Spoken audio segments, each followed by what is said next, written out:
Terima kasih kalian sudah membawa nama NTT. Jadi ini sebagai lagu terima kalian. Nanti sebagai CDM dan gubernur akan terima secara resmi tanggal 17.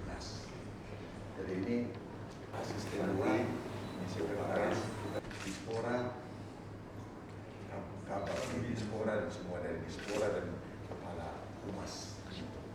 Jadi lupakan yang kemarin-kemarin, Pak Angga, nanti lupakan, kita menuju ke depan yang lebih baik lagi. Adik sekalian, pagi ini saya berada di Kupang. Saya dari Jayapura kemarin, dan pagi ini saya menerima pelatih dan atlet kita. Nanti penerimaan secara resmi seluruh atlet itu akan diadakan pada tanggal 17. Tapi ini kena duluan datang, maka saya terima. Sebenarnya ini terimanya tidak secara formal tapi informal. Ya namanya, tapi istilahnya bukan informal, tapi terima tidak secara seluruhnya. Nanti pada tanggal 17 kita akan terima secara resmi. Jadi mungkin adik-adik tahu sebelah kanan adalah Aling, peraih perunggu wushu, ya. Kemudian sebelah kanan saya adalah Angga, pelatih wushu. Muay Thai, wushu lagi Muay Thai. Karena mulai dari babak penyisian saya ikut terus. Sebelah kiri juara kita, peraih medali emas, Susanti.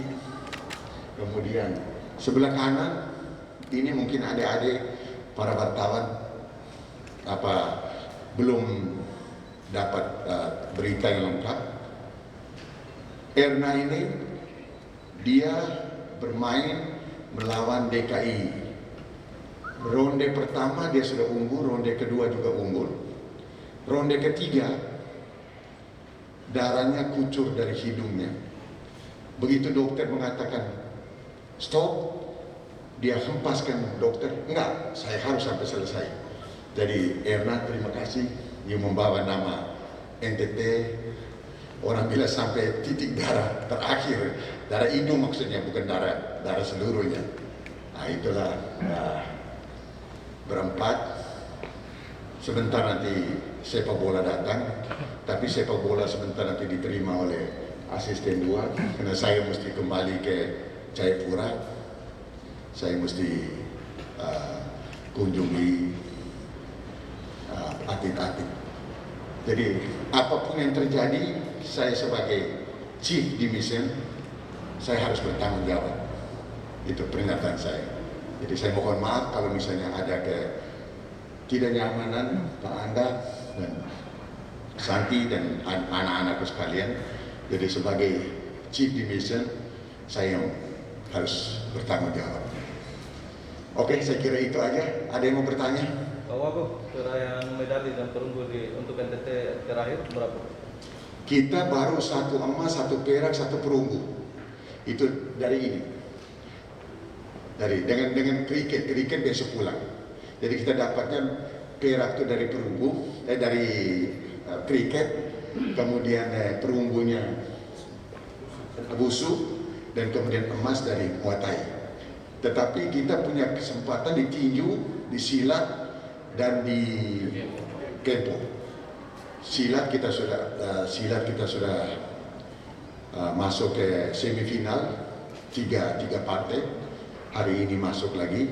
Tinju sudah 4 semifinal. Kempo mulai besok, hari tanggal 9 mulai dipertandingkan. Itu dengan renang.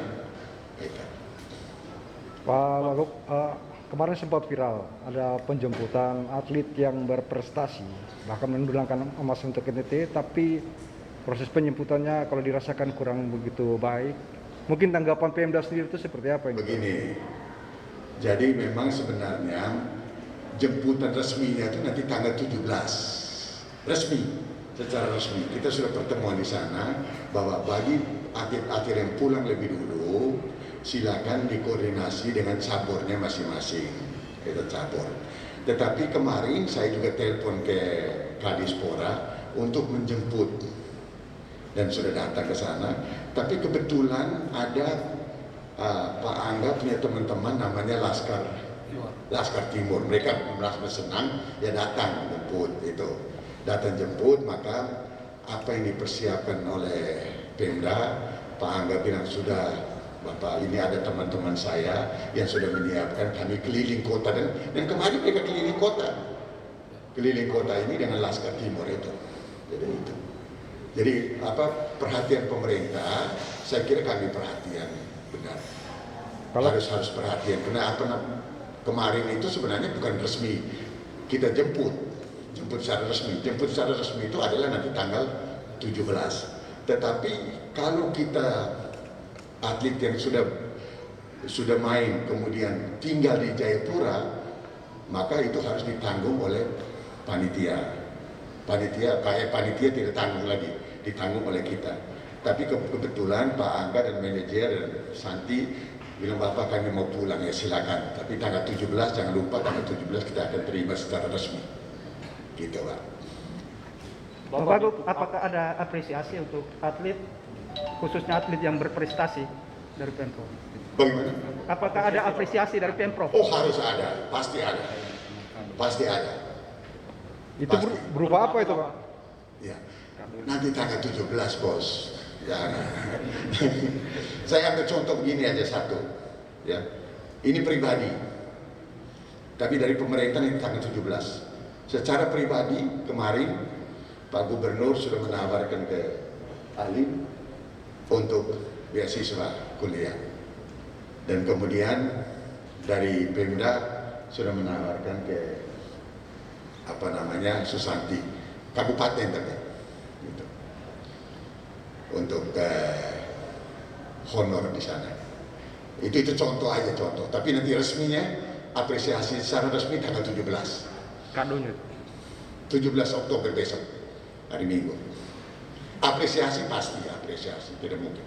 Saya mantan atlet kok, masa saya kira apresiasi kepada para atlet. Nah, kalau kepulangan atlet setelah bertanding di Papua itu sepengetahuan dari Pemda atau KONI tidak Pak? Yang setelah bertanding itu? Tanggung jawabnya Chief Division, tanggung jawab saya. Itu diketahui tidak? Saya tahu. Saya tahu. Jadi semuanya itu saya yang bertanggung jawab. Itu. Terus koordinasi ke Pemda sini sedikit, misalnya ke KONI atau ke Dispora? Chief Division yang bertanggung jawab, karena tekniknya itu urusan saya. Ya, oke. Mungkin Pak Angga mohon penegasannya, apakah benar ada inisiatif sendiri yang untuk mobil pick up itu kemarin? Ya, memang benar. Ya. Jadi tidak bermasalah ya kalau pulang dengan pick up? Tidak bermasalah karena kita masih sempat pawai. Kalau bermasalah tidak mungkin dipakai pawai. Ya, berarti dari atlet dan pelatih sendiri tidak persoalkan itu? Tidak masalah. Oke, terima kasih. Ya. Bapak Wagub, Ya. mungkin bisa diluruskan soal informasi di luar yang memang cukup mengganggu selama perjalanan POD ini, bahwa pemerintah provinsi mengabaikan keberadaan KONI. Boleh diluruskan ini, Pak Wagub? Begini, yang pertama, PON ini seharusnya tahun 2000. Ya. Kemudian, karena ada COVID, maka diadakan tahun 2021. Penganggaran itu sudah diadakan tahun 2020. Tahun 2021 ada COVID. 2021 itu refocusing seluruhnya. Tapi timbul pertanyaan, refocusing itu untuk apa? Refocusing itu untuk kesehatan. Dan kemudian selain kesehatan, pemerintah pusat harus mengatakan, harus lapor kepada pemerintah pusat dengan menggunakan apa yang dinamakan dengan BTT, biaya tak terduga. Pertanyaannya, apakah KONI itu dilaksanakan dengan tidak terduga? Tidak. KONI itu sudah dilaksanakan secara rencana, tapi tahun 2020 dia menjadi tidak terduga karena diadakan tahun 2021 dengan COVID. Maka kita mengadakan biayanya diambil dari BTT. Kalau BTT itu manajemennya, bertanggung jawabnya harus di pemerintah. Ini bukan hibah. Kalau hibah pasti kita serahkan kepada pihak ketiga. Tapi kalau BTT itu harus dikelola oleh OPD-nya. Gitu. Sedangkan CDM ini semua di sana wakil gubernurnya CDM kok sebagai chief dimension, nggak ada masalah. Jadi tidak ada istilah mengabaikan KONI. Gitu. Saya dengan Andri di sana tiap hari kan menonton, kemarin sama-sama, kita sama-sama. Gitu. Oke, masih ada lagi? Pak Wagub, untuk pembinaan atlet sendiri di NTT nanti seperti apa nih Pak? Ya. Jangan kita lihat banyak atlet-atlet yang Betul. dari sini. Setuju, saya setuju. Jadi begini, saya juga terima kasih kepada teman-teman.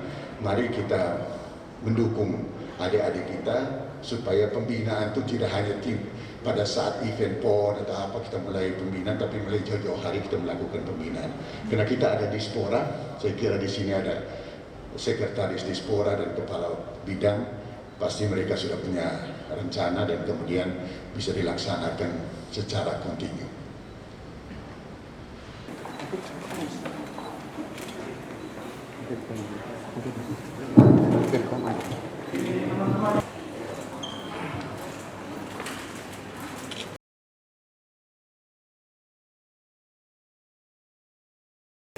Baru pertama kali. Baru pertama kali. Bagaimana sebenarnya persiapan yang dilakukan oleh Santi sendiri sehingga bisa meraih emas ini? Persiapannya lumayan matang, soalnya kan pertamanya kan ditunda dari seharusnya 2020 ditunda menjadi 2021, jadi persiapannya sudah betul-betul mantap. Semua lawan yang berat, lawan yang berat mana kemarin? Yang pastinya tuan rumah, soalnya kalau tipis sudah pasti kalah. Bagaimana harapan Santi terhadap perkembangan olahraga atau para atlet di Nusa Tenggara Timur sendiri? Yang pastinya lebih perhatikan, lebih terutama di bidang olahraga Muay Thai, biar kedepannya lebih banyak peminat dan lebih berkembang lagi. Ada satu sekarang sempat viral di masyarakat terkait ada opini negatif terkait kasus kemarin. Kita hanya butuh satu penegasan dari Pak Angga dan Ibu Sang terkait dengan yang kemarin. Seruan atau harapan kepada masyarakat NTT bahwa kondisi sebenarnya tidak seperti itu. Kondisi sebenarnya tidak seperti itu, jadi tolong selesai saja masalah itu, karena kita sebagai atlet dan pelatih tidak merasa bermasalah dengan masalah itu, dan pemerintah sendiri kemarin ada perhatian berupa memang penjemputan, jadi tidak usah beritanya dipelintir kiri dan kanan sehingga menimbulkan polemik. Kira-kira. Ya memang benar, kemarin juga memang ada penjemputan, tapi karena ada ini penjemputan dari teman-teman kita, tim Kupang Muay Thai Camp sama klub Laskar Timur Indonesia yang dari jauh-jauh hari sudah menginformasi bahwa akan dijemput kita di Kupang. Jadi kita sudah fix sama mereka untuk dijemput dengan auto itu.